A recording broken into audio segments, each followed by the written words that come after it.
Oui, bismillah ar-Rahman ar-Rahim, alhamdulillah, wa salatu wassalam ala sayyidina Muhammad wa ala alihi wa sahbihi. Alors d'abord, cette élection dans le parti Kadima, qui rappelons-le est dans la lignée la plus...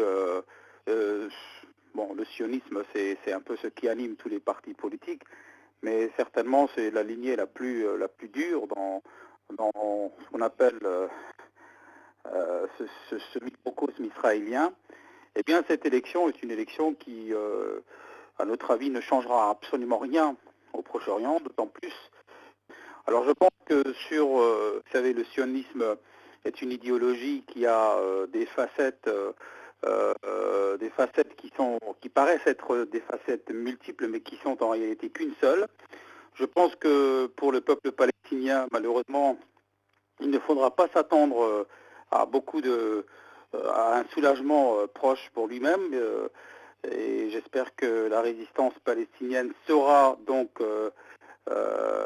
continuer à persévérer et que le monde aussi saura être du côté justement le monde du camp libre et de la liberté, donc saura soutenir le peuple palestinien dans son épreuve.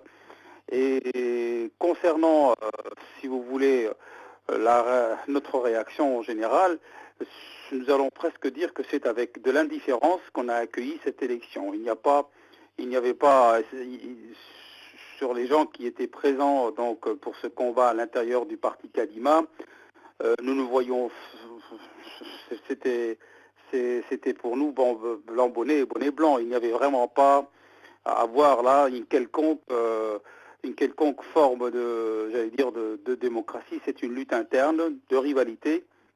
Et je pense que ça se termine toujours par, apparemment, les premiers ministres dans l'entité sioniste tombent toujours suite soit à des scandales, soit suite à d'autres raisons.